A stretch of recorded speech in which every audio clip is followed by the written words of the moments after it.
this thing was going to go. My gut instinct is that I will be the nominee and in a position to win this in a landslide versus Biden. And they will not let Biden run against me. So I believe that if I am the nominee, they will not let Biden run. It is why they're holding in the back pocket the documents case against Biden. It is why they're holding in the back pocket everything else that you're wondering why they're not charging or bringing now. It's not a Democrat or Republican thing. It's a managerial class, deep state bureaucratic class versus elected official puppets thing. This thing was going to go. My gut instinct is that I will be the nominee and in a position to win this in a landslide versus Biden. You can't criticize his optimism. I would not be quite. My mic is not plugged in. Son of a gun! No matter how much I do here, where is the mic cable? It's right there. Listening to. Come on. Okay, hold on. It's not yet. Come on. Here we go. Now you can listen to Viva. What's it called? ASMR. All right, let's start that again. You can't blame Vivek, or you can't criticize him for not being optimistic.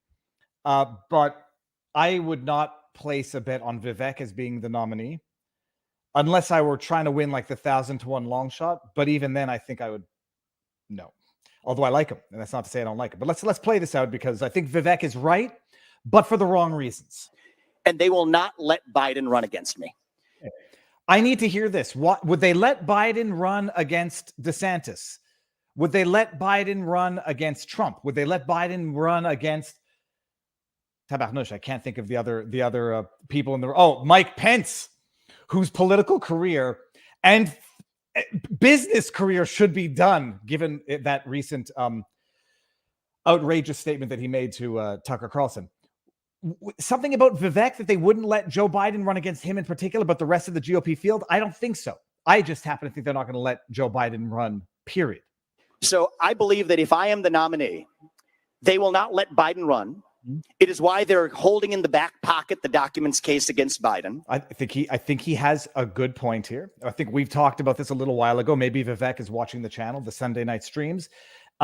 They go after Trump for the wrongful handling of classified documents, so they can then turn around and use it against Joe Biden when he's no longer quite the useful idiot that he's been for the last couple of years.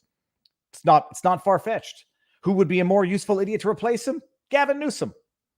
You know, he's slightly more liked than Kamala Harris, but at this point, I think they would take anybody who's going to be a plausible, useful idiot that the deep state, the administrative state, can use for their bidding. But I don't think Vivek is wrong here. It is why they're holding in the back pocket everything else that you're wondering why they're not charging or bringing now. It's not a Democrat or Republican thing. It's a managerial class, deep state bureaucratic class versus elected official puppets thing. This thing was going to go. Tend to agree with them. Good evening, everybody. Let me make sure that everything is good before we go on. I had to move studios yet again. What I'm going to do is make sure that we're live on Rumble. It looks like we are, in fact, live on Rumble. Very good. We're live on Rumble. Are we live on vivabarneslaw.locals.com? We look like we're live on Viva Barnes. We're live on vivabarneslaw.locals.com. Okay, look, I've got the sponsors coming up, but let me just make sure that I actually checked the box for this stream contains a paid sponsorship. I did. Good. I've set everything up. Before I get into the sponsors, though, I actually want to talk about some dirty stuff. You all know that I cannot help myself. I follow Mehdi Hassan on Twitter.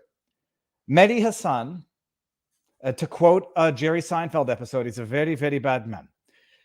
Jerry, he's a very, very bad man in the political. I don't know personally. Maybe I'm sure he's a great father, great dog owner if he has a dog.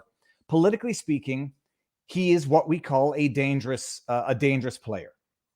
Dishonest, like it's nobody's business. Tactical, like it's nobody's business. Intelligent, like it's nobody's business. People don't like it. Mehdi Hassan is not dumb. He's smart, but intelligence without a moral compass is like a donkey with a tomahawk. No, it couldn't use a tomahawk. Intelligence without a moral compass is a liability. It's not an asset. and intelligence with a twisted moral compass or a partisan political compass, that's just outright dangerous. So pull this up, brother, because it's an amazing thing. You know, like I just had Glenn Lowry on last week, and one of my observations, and this was not an observation on affirmative action. This was sort of a community observation. You know, like the Jewish community loves statistical overrepresentation when, we get to say, look how many artists, scientists, Nobel Peace Prize winners there are out there. Surely it shows something wonderful about the history and the culture of Jews, the love of the book, yada, yada, yada. Every group loves statistical overrepresentation when it's a good thing.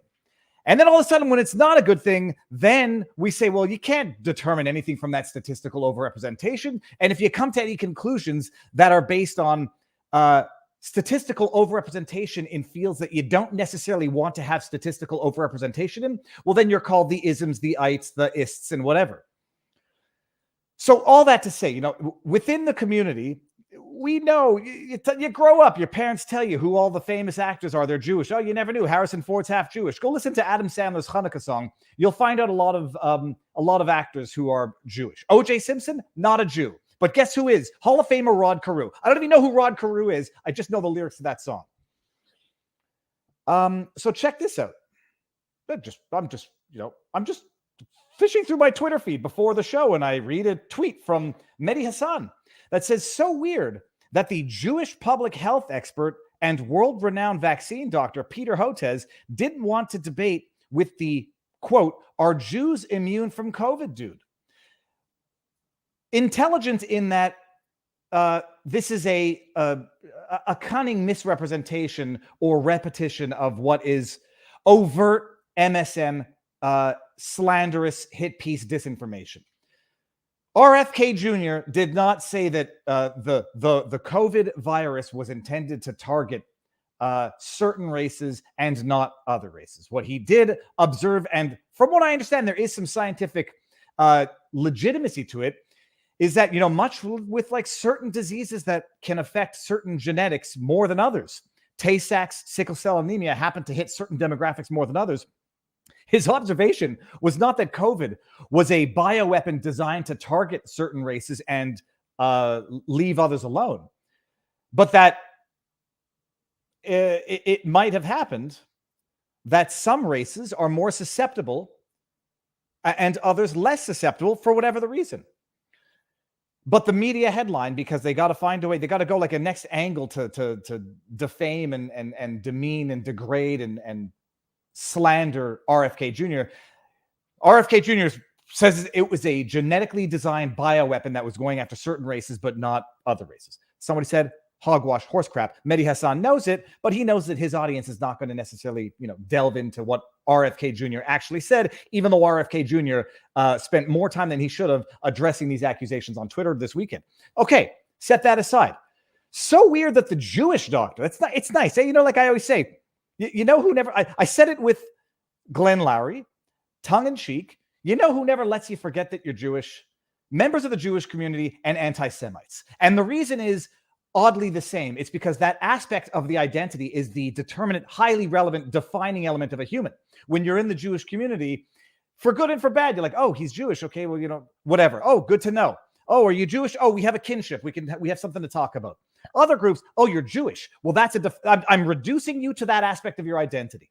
It's a little, takes a little more dancing to get to sometimes because, black where people can't see it on your face. Sometimes they can, sometimes they can't. So it's a bit more of a dance. But the people who continually bring it up and who never let you forget it, oh, you're eating a ham sandwich on Yom Kippur, you shouldn't be doing that, shame on you. Members of the community and people who only see you as a member of the community. So weird that Jewish doctor. Hey, what's so weird, by the way? For someone who pays attention to this stuff, I didn't know that Peter Hotez was Jewish. I have to look it up now because now I'm thinking maybe he's not even Jewish. But Mehdi looks at Peter Hotez. I didn't know it. I didn't know Peter Hotez was Jewish. I know that this will certainly now foment some conspiracy theories. This will certainly now play into some bad stereotypes, some statistical overrepresentation, and some theories that some people have. And now Mehdi Hassan knows damn well it's going to play right into it. Oh, there's going to be people who didn't know that Peter Hotez was Jewish Jewish public health expert and world. There's going to be some people out there, and I suspect a lot of them, who never knew this. There's going to be some genuine bad faith actors who are going to say Peter Hotez, this plays into a lot of historical stereotypes. He did this. He's pushing this jab, yada, yada, yada. There's going to be other people, just the outright trolls on the internet, who are going to now take this piece of information and use it to troll Peter Hotez. And there will be the malicious political partisan tools out there, the foot soldiers, who are deliberately going to send anti-Semitic vitriolic messages to Peter Hotez, even though they are on probably the same ideological alignment as Mehdi Hassan. They're going to do it so that Peter Hotez says, look at all these nasty anti-Jewish comments I'm getting in my DMs right now. The right is anti-Semitic. The anti-vaxxers are anti-Semitic. And Mehdi Hassan knows damn well that he just sparked that by doing what he did with this tweet. He knows it. Okay. He knows that he did it. I've got to see this. I did not know that Peter Hotez, Jewish. I had no idea. Peter Hotez, well, let's just go here. I guess it's going to be Jew. Hotez was born in Hartford, Connecticut to a Jewish family. I read his Wikipedia page and I didn't know that. That's interesting. Mehdi Hassan knows exactly what he just did here. And he did it on purpose. He did it maliciously. That is a dog whistle. That is to get everybody out there, every troll on the internet, to send Peter Hotez dirty, mean, nasty DMs so that Mehdi Hassan's next tweet is going to be, look at all those anti-Semitic, anti-vaxxer, far-right, alt-right, whatevers. Okay, now Barnes is in the back, but I haven't done the sponsors yet. You may have noticed, everybody, it said this video contains a paid sponsorship, because it does. We're going to do 2 tonight. I found this to be much more effective. And I like it. It flows better. We're going to start with the looking good, and then we're going to go into the feeling good. Although looking good and feeling good, as Geraldo, what was his name? Fernando's Hideaway. It's better to look good than to feel good, darling. Well, if you can look good and feel good, that's the best. Hold on 1 second. Let me just see here. Does everybody? How do I look? I don't know. Maybe I look tired and cranky. I am not one who really cares about what one looks like physically, except I did brush my hair and oil it up so it's nice and smooth and hydrated. Some people care about what their skin looks like. Some people want to look younger. They want to have tighter, firmer skin. They want to, get rid of the grimace wrinkles. Genucel.com. I spent time on the phone with this company, one of the members of the company, to talk about this and make sure I understood the product properly. They've got a number of skin products which are scientifically based, as far as I understand. Dr. Drew has talked about it. Retinol firms up the skin. This is the story. It's an American, success story. An Egyptian pharmacist comes to America, starts up his pharmacy, has his own proprietary blends of skin creams, puts them together, sells them or gives them to his customers, and they come back after the weekend and say, we need this stuff. It's so damn good. Make more of it. And thus a business was born. Made in America, out of New Jersey, I believe. They employ something like 50 people. The product is amazing. The people love it. What I was going to say, sponsor the New Jersey Devils. And if I look younger, people, I guess it will actually work for your observation as well. Genucel.com, promo code Viva will get you 70% off the most popular package. It's good stuff. Shame to admit, I've been using it, but only as a scientific experiment. So if you see differences, that is why. Second sponsor of the evening, people, going from looking good to feeling good. Brickhouse Nutrition, fieldofgreens.com. This is another one because first of all, I use this stuff and I don't, I rarely will say, promote something that I don't actually use myself, only so that I could feel good and feel secure about it. But in addition to using stuff myself, I also like to make sure that it's something legit and something that's actually good and that there's actually some science behind. So I spent a good half an hour on the phone with the doctor from Field of Greens, asking about this product. How does it work? How do they make it? Where are their ingredients from? Made in America, USDA organic, because it's a food. It's not a supplement and it's not an extract. It's powdered greens. Most people don't know you're supposed to have 5 to 7 servings of fruits and vegetables a day. Most people do not have that. 1 spoonful of this. It tastes good. It looks like swamp water because swamp water is the nutrient of life. One spoonful twice a day is 2 servings of fruits and vegetables. You get your antioxidants, you get all your good stuff in it. It's a healthy habit to get away from the power drinks, to get away from those disgusting chemical sodas. And for those who can't get their fruits and vegetables, it's the alternative, the healthy alternative made in America as well. USDA organic, because it's a food. It's not an extract. It's not a supplement. It's delicious. It's a healthy habit. And if you can't get your fruits and veggies, this is an alternative. If you're on vacation and all that you get is fast food crap, even there, when you get your vegetables, it's like iceberg lettuce, which has no nutritional value, plus the salad dressing, which is crap. This is the healthy alternative. Packs easy, packs light, mixes up great. It's delicious. Genucell.com, promo code Viva for 70% off their most popular package. Fieldofgreens.com brings you to Brickhouse Nutrition, 15% off your first order with the promo code Viva. Now, links are in the description as well. Thank the sponsors and thank Robert Barnes for being so patient behind there. So you forage? We should don't forage. I knew someone who wrote the book on mushrooms, like wild mushroom eating. It was my mother-in-law's good friend, and the person actually passed away from making a mistake that you can only make once, I guess. All right, Robert, I'm bringing you in here. 5, 4, 3, 2, 1, sir. How goes the battle? Good. All right, now everyone, let us know if the audio is good. Robert, am I getting too conspiratorial, or does Mehdi Hassan know damn well exactly what he was doing by pointing the big finger at, now everyone knows, Jewish doctor Peter Hotez? Whatever ill anyone thought of Peter Hotez because of what he did and said, well, they now have an identity aspect of politics, an aspect of identity politics to hang their hat on. Does he know what he's doing, or is he just a useful idiot? Well, I guess if he attacks you, that must mean he's an anti-Semite. That we'll see. We'll see if that happens. He's been ignoring me. It's the best tactic that I think he can employ. Robert, what do you have over your shoulder? That is Lincoln at Gettysburg. It is the book of the month that we are reviewing over at vivabarneslaw.locals.com. And a great book about how the America was reinterpreted, reunderstood, and partially recreated in the through the filter and frame of Thomas Paine's Common Sense and the Declaration of Independence by Lincoln's speech at Gettysburg. Oh, I forgot one other thing, by the way. No medical advice, no legal advice, no election fortification advice. These things right here, by the way, super chats. YouTube takes 30% of all of them. So if you don't want to support YouTube, but you want to support us, you can go over to Rumble. The link is up there in the pinned comment. Rumble takes 20% of those, but they're not doing it for the rest of the year. And best place, Robert, where's the best place to follow us? Yeah, well, there's a live chat ongoing at vivabarneslaw.locals.com. In the part of the show that is the Locals exclusive part of the show, we'll be covering 4 bonus topics, plus answering any question that has any $5 tip or more in the live chat we will get to.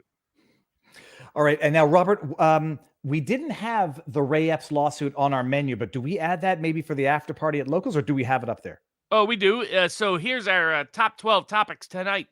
The Fifth Circuit stay on the government censorship case. Whether Vivek is a natural-born citizen for the purposes of qualifying for the presidency or the vice presidency, and how it also may relate to both his and Trump's proposals to take away birth citizenship, what sometimes is called the anchor baby debate. Ripple has a big win against the SEC. The impact may ripple out throughout the crypto industry. A major crypto arguable fraudster was indicted, the Celsius former CEO. We have the big Trump trial where Trump's team is moving for a continuance of the case until after Election Day. Our sixth topic, which was the favorite topic on the board, in the board poll, was for the rare January 6th acquittal out of the District of Columbia. And some other January 6th cases people had asked about: the Supreme Court petition by Pattis, on the obstruction issue we've previously discussed, the Owen Schroyer plea deal, and another bad bail judgment by a January 6th judge. Then we have the Epps defamation case and whether he will now be prosecuted like he claims in his complaint as part of the January 6th cases. New York's redistricting, what does that mean? The New York's real Supreme Court is its court of appeals. Its Supreme Court is its trial court, and it has ordered the commission back to redistrict. What does that mean potentially for Republicans and Democrats in Congress? Kari Lake takes her case up to the Arizona Supreme Court, or asks that they take it. And Abe Hamada finally gets an order on the last possible day from a trial court judge. Did he dodge justice once again? Well, I'm sure everyone would be shocked by the answer. Ohio 1 is a proposal a lot of people had been asked us to discuss because it's up for a vote in August. We'll discuss that. The 11th case we'll be discussing is the justice system in Mississippi is, I think, justifiably under legal attack by the NAACP. Both Steve Bannon and Elon Musk have major fee disputes that are ongoing in multiple courts. And our 4 bonus topics that will likely be reserved for the locals only exclusive portion of the show will concern the Microsoft monopoly case concerning Call of Duty, Walmart and Bank of America both getting caught overcharging and overbilling. The Texas TikTok ban faces a First Amendment challenge.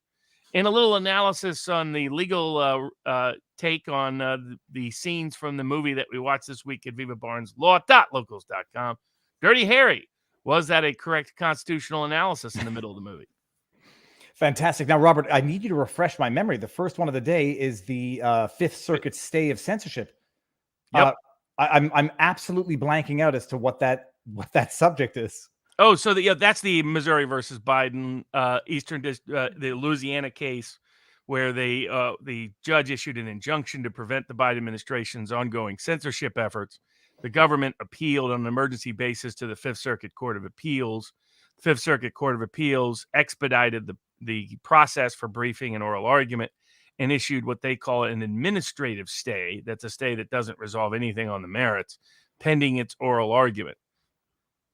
Okay, so now there's a stay of the stay. There's a stay Correct. of the injunction.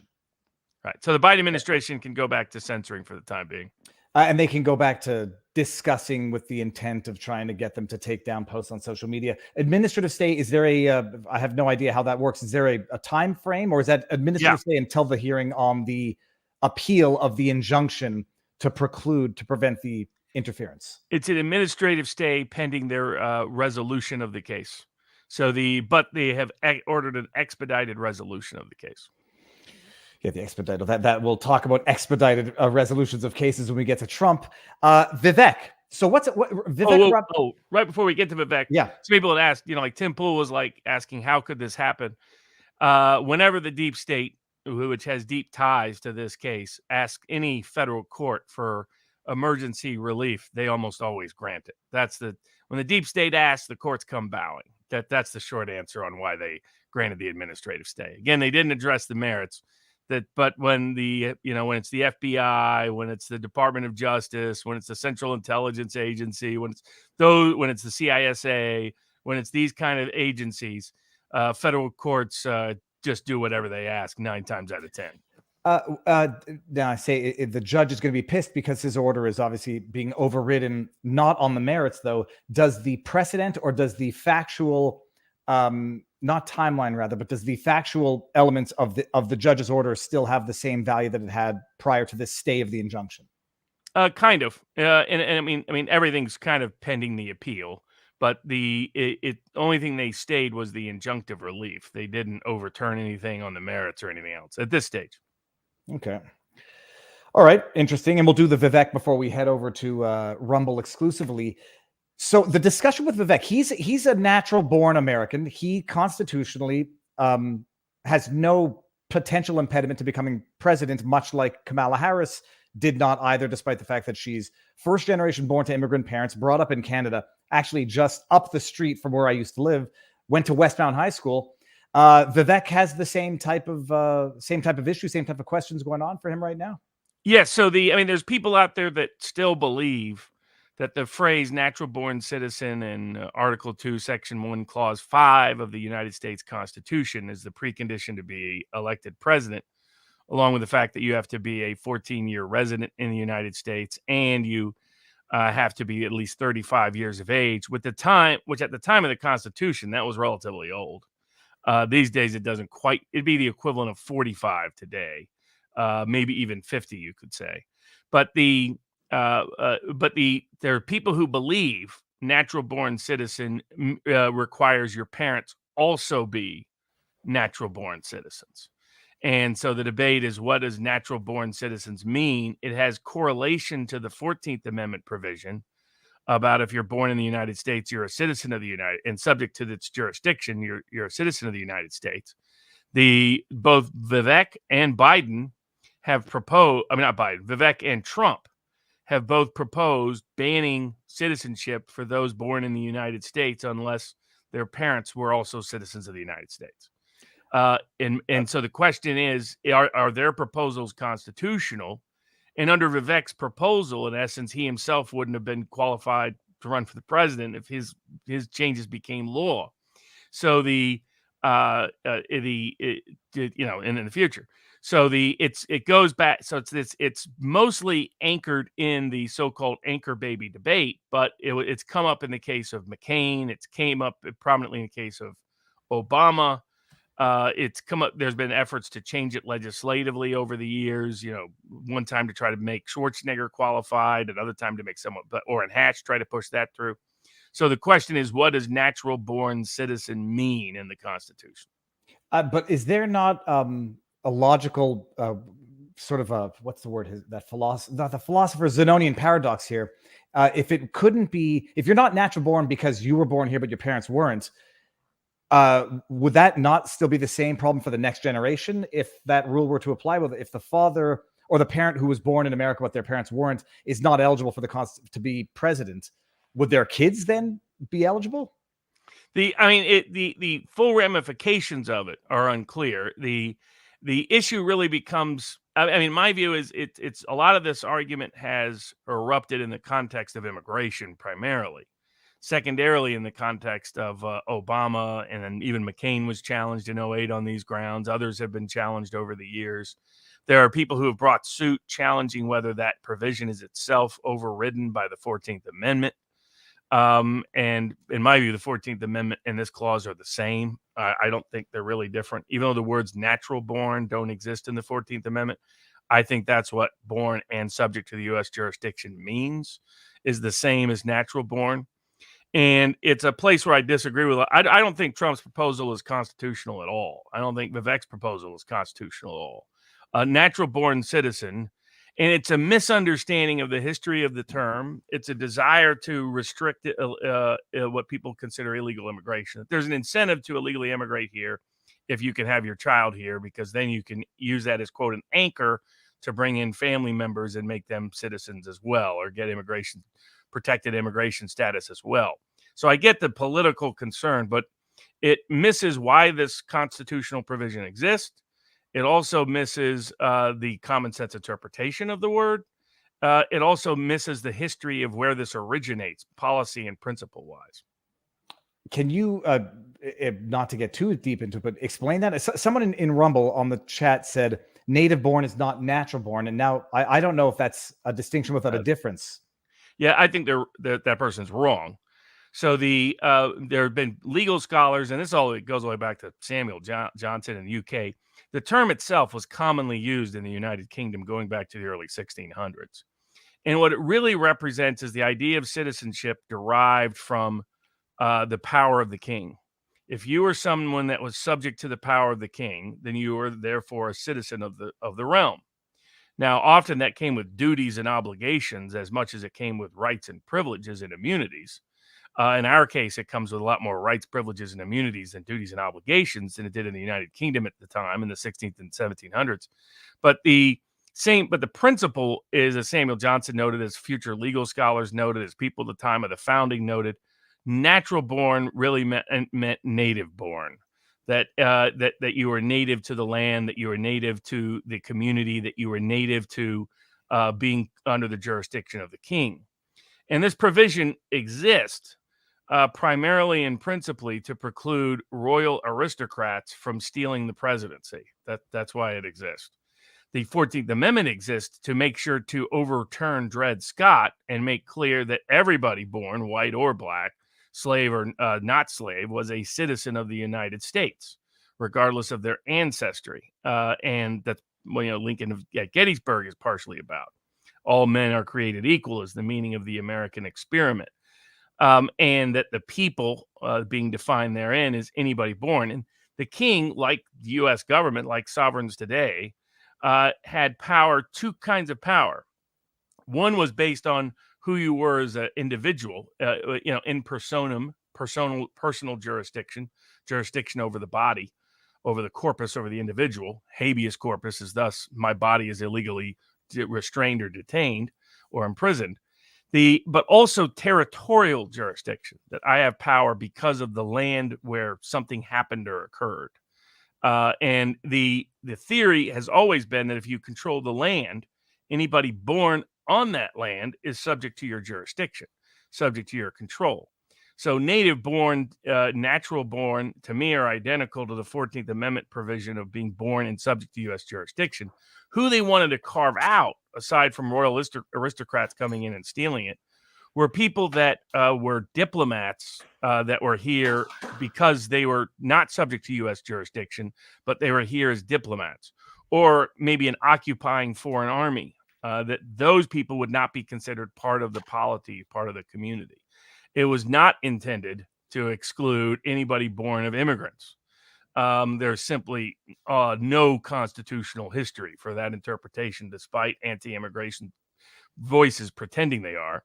The Supreme Court has addressed this directly, indirectly, never directly, a half dozen times. And in every single instance, going all the way back to 1844, they agreed that a natural born person is someone who's physically born within the territory of the United States, period. And that regardless of who their parents are, that is illegally inconsequential to the analysis. So that's why Kamala Harris qualifies to be vice president constitutionally. That's why Vivek qualified. People don't always remember this applies to the vice president through the 12th Amendment, which added this clause's provisions to the vice president through that amendment.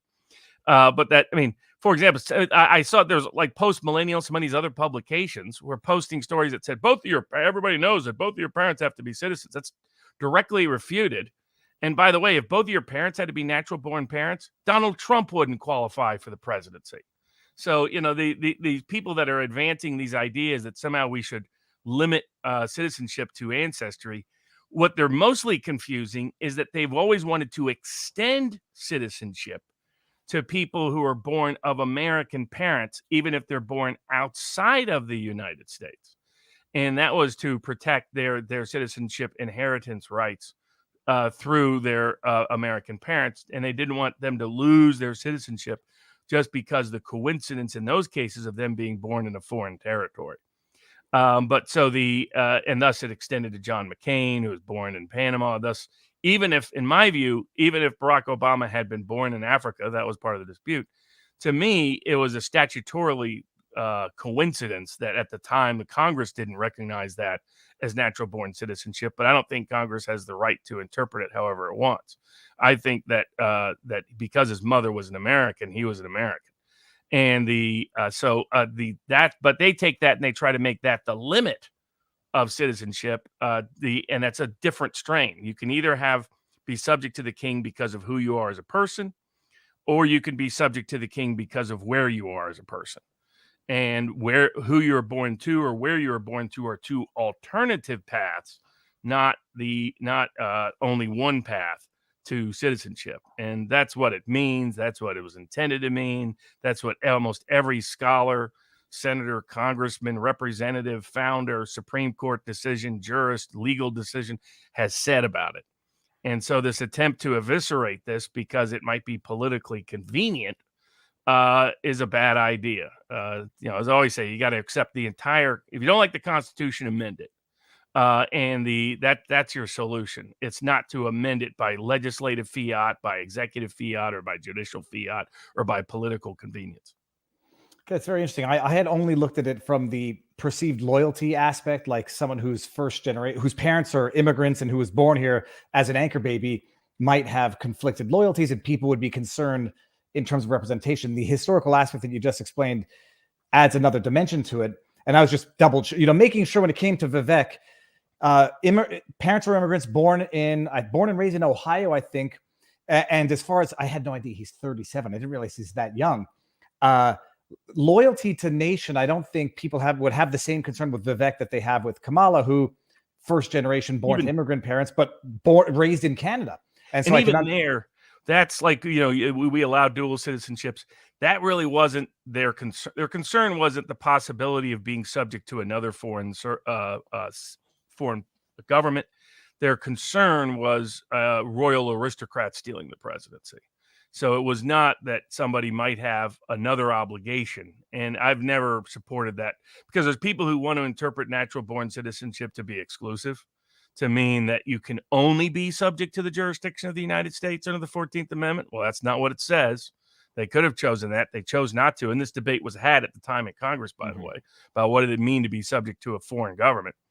And they chose to just make it subject to, not only subject to, because otherwise, for example, what would happen if a foreign government, this happens in Israel in some cases, other cases, makes someone a citizen, right, or declare someone a citizen for some reason. Like, I would say that they can't serve in government. Robert, I'm going to need you to convince me why. But what if they do that? Well, to me, that doesn't matter at all. That should never matter constitutionally, because otherwise you subject a person's citizenship rights to the whim of a foreign government, because the foreign government can declare it without your willingness. Oh, you could renounce it. You could renounce it then. But sometimes you can renounce it. Sometimes you can't. I mean, take for example, most people who have U.S. citizenship didn't realize they had U.S. citizenship because they were born overseas, grew up overseas, etc. But a parent was a U.S. parent, and then the U.S. decided to impose FATCA on their foreign bank accounts. They're subject to it. They can't retroactively repatriate or renounce. The U.S. often objects to the ability to even do so, to expatriate or renounce. So whether you have a right to renounce is still an ongoing issue, because they still say it's a matter of legislative grace whether you have a right to renounce your citizenship. They can condition it upon forfeiture of your property. So I'm not in favor of giving any state that kind of power. Plus, it's just not what the founders meant at the time. There's absolutely no evidence that they intended to, and it makes sense if you understood the history and the origin of the term. The origin of the term was, if you're subject to our power, then you have the privileges of our power. So if it is someone born in the United States subject to the jurisdiction of the United States? Yes. The only people who wouldn't would be a foreign occupying army, the son of a diplomat here on immunity, born. Those are the rare exceptions, but nobody else would apply. And again, this was intended. It's like the emoluments clause being misapplied these days. This was intended a very particular concern: foreign aristocrats, dukes, kings usurping the American presidency. If it doesn't address that, it doesn't really reach anything else. And then the limited issue of Americans born overseas who might be on military or diplomatic duty or for other reasons, and ambassadors' kids born here. Those are the only people they meant really subject to the exclusion, and nobody else. And once you start giving presidents and politicians and jurists the means to start excluding people from citizenship, you end up with decisions like Dred Scott. That's an interesting perspective about it. I'm still concerned by the dual loyalties of those who are sitting in government, and I needle some of our Canadian politicians who are not Ukrainian and have the Ukrainian flag in their bios along with the Canadian flag, and I do question whose interests they represent. It's an interesting perspective that you can't renounce it for tax reasons. That seems to be indicative of another problem, not necessarily the one that I think is the problem in terms of representing your citizens. But all right, fascinating. And hold on, there was one more thing about Vivek. I forget, Robert, is your opinion on his odds changing in accordance with the market? No. Okay. All right. Now, before we go over to Rumble exclusively, let me just bring up a few of these super chats. Robert's opinion on citizenship runs contrary to the understanding of every other nation in the world. Wrong. Read the history, read the legal history, read the Supreme Court's history, read the scholars' history. Don't read your selective history. I get a whole bunch of anti-immigrant. And then once again, they're unleashing something dumb and dangerous because they're short-term minded. That if you believe that you don't want anchor baby problems and that's such a disaster, amend the Constitution. That's your remedy, not by judicial fiat, not by legislative fiat, not by executive fiat. And ask yourself whether you really want to start giving the state that power. Do you think when the state gets to decide we can strip you of your citizenship just by redefining what something means at a whim? You like that idea? You really think that's a good idea? People have not thought this through. They get short-term minded, they get short-term focused, and they make dumb decisions when they do that. Notes, and I don't know this to be true, Robert. You'll know better than me. SCOTUS rule is that children born to lawful U.S. residents. Completely wrong. The Supreme Court explicitly rejected exactly what he said. Learn to read Supreme Court decisions before you make dumb questions. Thank you for the super chat. However, now the Chiefs Way says, here's my conspiracy theory. Department of Justice fakes charges on Epps to give Epps a reason for a lawsuit for a fake trial to clear his name and save their arse. Not bad. And then we got the mark of the my little beast is not a birthmark. Well, I've got both dogs down here now. One sleeping on my backpack and the other one already took a dump. I cleaned it up before the stream. That's why I was a little late. Okay, how do I get this out of here like this? Everybody, head on over to Rumble now. We're going to continue the party exclusively on Rumble because they are the platform that supports free speech, and I'm exclusive with them. So, Viva Barnes, Viva Fry on Rumble. The link is there. 2466 people should be migrating to the great Rumble, and then we're going to go to locals afterwards. So I'm ending on YouTube right now.